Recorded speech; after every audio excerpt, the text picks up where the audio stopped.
Good afternoon, everyone. Pandy here of Pandy's Hair, Candy, and more. How's everyone doing today on this beautiful Sunday afternoon? I am coming before you guys on today to discuss my reaction and my review to Iyanla's Fix My Life, episode 7, season 6, titled Engaged and Enraged, and it's regarding a couple's toxic relationship. The couple is Ray and Jillian. They've been together for approximately 2 years, and apparently Miss Jillian is the one who reached out to the show to determine, I guess, basically trying to seek some sort of premarital type counseling so that they can get a better grasp on their level of communication before they get married and tie the knot. The show starts off with them bringing us up to speed on where they are with their relationship. Again, they're currently preparing for their wedding. However, a year ago, Ray, the fiance who has type 2 diabetes, discovered that he was in the rare 4 to 5% of the diabetic population who had a certain form of,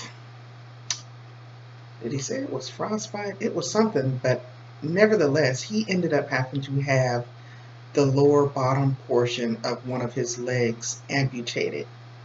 Now, keep in mind, they've been together for approximately 2 years, and this just occurred a year ago.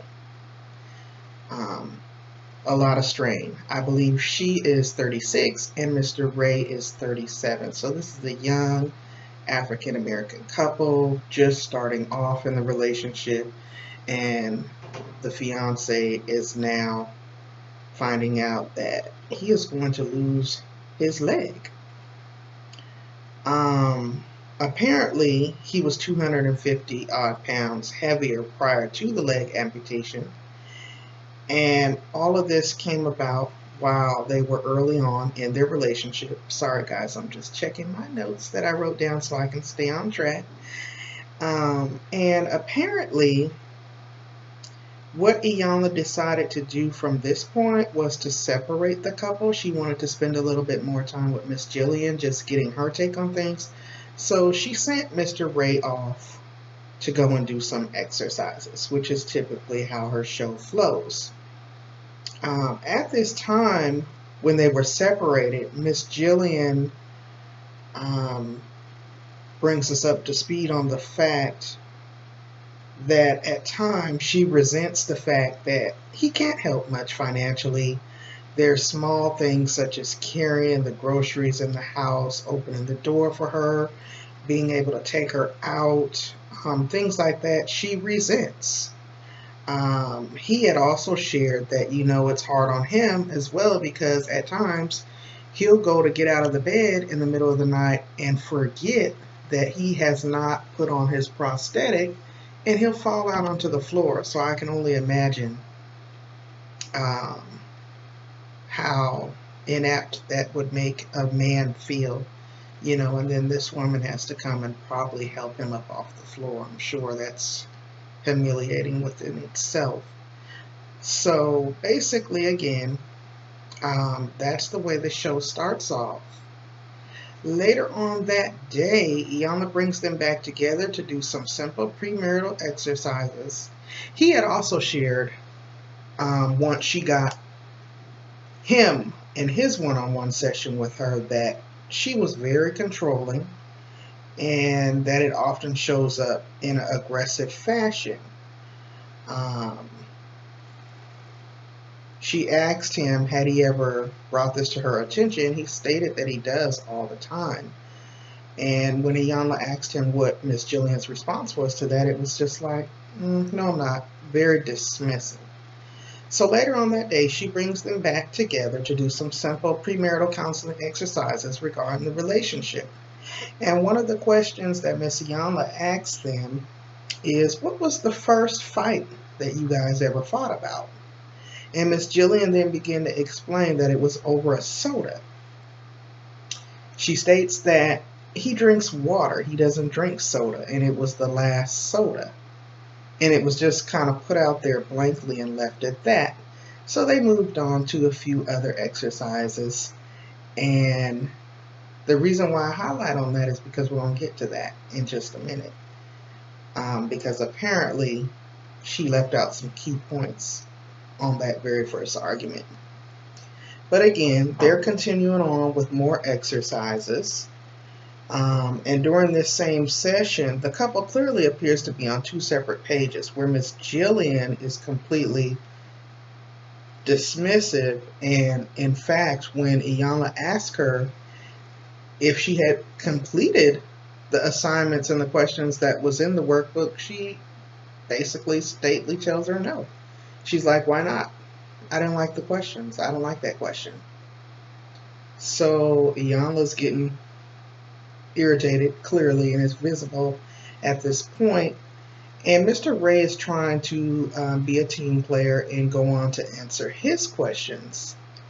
However, when Iyanla got to one of the questions about, which is the photo in my little snippet picture to get you to click on it, about, protecting and providing, he immediately shifts gears and goes into defensive mode with Iyanla and insists that she stated that he was unable to provide those things. And Miss Iyanla attempts to tell him, no, I never said that. These are the things that you said, beloved. You know how Iyanla does. And he insists, no, that's what you said. So there's a kind of going back and forth thing. And it was pretty much clear, again, that they were on two separate pages. So what Iyanla did was she decides to drop the bomb on them and share what Mr. Ray said about Jillian in their one-on-one session, and likewise she did the same thing and dropped what Jillian said on him. I guess with the hopes of getting them or forcing them to have an open dialogue about the problems that they're faced with. Basically, blurted out that, why don't you let this man know that you resent him for the fact that you have to do everything, and why don't you let her know that you feel like she's very controlling and you have no space. I don't know if that was the right approach, but that's what Iyanla did. She also stated that she was going to separate them for the night. So that usually doesn't go over well. But nevertheless, that's what she did. Once she separated them, they came back the next day, and Mr. Ramone, but I believe his name was Ramone, but he was going by Ray, acknowledges that, well, first of all, I'm skipping over a point, y'all. Forgive me. I'm trying not to look at my notes, but I really should stick to my notes. Iyanla informs us that production has informed her that there was an issue at Miss Jillian's hotel and that she is very agitated and basically being belligerent with them because of some sort of delay with picking her up. So nevertheless, she's there with Mr. Ray, so she goes on to meet with him over breakfast. And she addresses it. During breakfast, she asks him,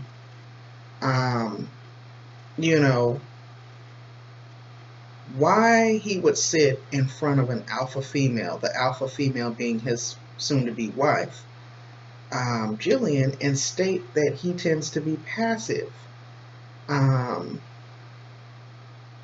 She asked him, why would you do that? Why would you do that? She also explains to him and makes him aware of the fact, this again is on day 2 of the healing process, that production has told her that Miss Jillian is very upset and she feels that she overheard staff saying something about her, and basically Miss Iyanla's like, I'm gonna have to put that fire out when she gets here. We're going to basically have to have a clearing conversation before I bring her back in with you. But what I want to discuss with you is this nice, nasty attitude that she has. Because my thing is, if these are Iyanla's words, if she'll act like that anywhere, she'll act like that everywhere. And I want to know how that shows up for you and how does that make you feel as a man. She also makes him aware that on the previous day during the premarital exercises that he was not in fact correct when he insisted that she was the one who told him of his inadequacies regarding the marriage, and she actually pulled out her laptop and said it before him and let him watch the tape because she felt some type of way about the way he was coming at her. And when she put it before him, it was straight up that she didn't say it. He said it about himself. And he had nothing. He had no apology for Miss Iyanla or anything. So she said, I see right now that you don't listen well. You know, so that was an observation on her part. You know, you don't listen well. Basically, they talked a little bit more. She also made him aware that her staff had informed her that they left out some key details about that first fight. That first fight actually had him, the police called on him, and him being detained, and him actually going to jail that night in a wheelchair because he was a fresh amputee at that time. And when she asked him why he would settle for that or why he would allow that, his response was very dismissive, and he stated that she was a little intoxicated at the time. And she's like, well, why don't you let them take her drunk ass to jail? And he said, because I didn't want that for her. I didn't want her to go through that. And she's like, well, why not? And he's like, because we're already going through enough. And she's like, well, what do you mean? Well, we have to go through mandatory counseling and classes and things of that nature right now as a result to get it expunged from my record. So I found that interesting that they left that out. The fiance, Miss Jillian, was definitely a piece of work. She was definitely that. Also, once Miss Jillian arrives on day 2, Iyanla steps outside to have a conversation. Again, you know Iyanla, she wants to have a clearing conversation because it was brought to her attention that there were some issues. They go outside of the house and they have an all-out war of words. It is a confrontation. She is telling Miss Iyanla that basically she knows TV.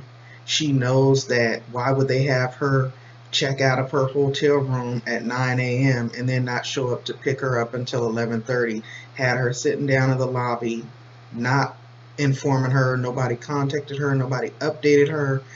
Basically, she felt like it was staged to get her riled up, to create drama and tension for ratings for the show. That's what she felt. And Miss Iyanla was telling her, no, honey, that's not the case. I'm, in fact, 100% committed to you guys doing the work and making this work. But this right here, that you got going on, that right there is what you're going to carry into the marriage, and that's not going to work. And she straight up told her, committed, are you really? I don't believe it. I don't feel it. So Iyanla got fed up. She tells her, you know, this right here, this ain't gonna work. We gonna end this. We gonna cut this. I'm done. So they go inside. Her and her fiance embrace. I don't know if she must have made him aware of what was going on, because he did seem a little standoffish during the breakfast conversation with Iyanla, but I hadn't quite put 2 and 2 together at that point. Basically, he starts confronting Iyanla, saying, you know, why would you put her in harm's way? I didn't ever want to be separated from her in the first place, but you assured me that her safety would be your #1 priority, and to have her sitting there for 2 hours was just, you know, unacceptable. And Iyanla's like, she's a grown woman. Her safety was never of concern. Her concern is that transport was late picking her up, and she feels that it was a staged event for ratings for the show. And they were just going back and forth, and it wasn't getting anywhere. Iyanla could not even begin the process. Mind you, this was on day 2. So she said, you know what? If you guys don't trust the process, this is not going to work. And Miss Jillian stated and blurted out, I don't trust you, so it's not going to work. And she said, well, baby, if you don't trust me, beloved, Iyanla, then this is done. And Mr. Ray was like, well, it's done then. And Jillian's like, get your clothes. Let's go. Can somebody please take us home? And that was it. I was so shook. Like, I was so unprepared. I thought it was going to be a deeper episode. I thought she was going to be able to make a breakthrough with this couple and, get them on the right track to be able to start their marriage off successfully and healthy. And just like that, it came to an abrupt end and the show was over. So that is my review, y'all, of Iyanla, Fix My Life. The title is Enraged and Engaged. This is season 6, episode 7. A couple's relationship is characterized by toxic levels of control and resentment. Let me know in the comments what you all thought of the episode. Check it out, and please feel free to comment and share your thoughts. I'm very interested to hear. I thank you for stopping by and visiting my channel. Please like the channel on your way in, and please share and subscribe. I'm a new YouTuber and I'm trying to build up my content. I like to review random reality shows, hair, makeup, wigs, weaves, natural hair care. I talk about it all. That's hence the name, Pandy's Hair, Candy, and more. Again, I hope you all enjoy the rest of your Sunday afternoon. You all take care, stay blessed. Talk with you later. Bye.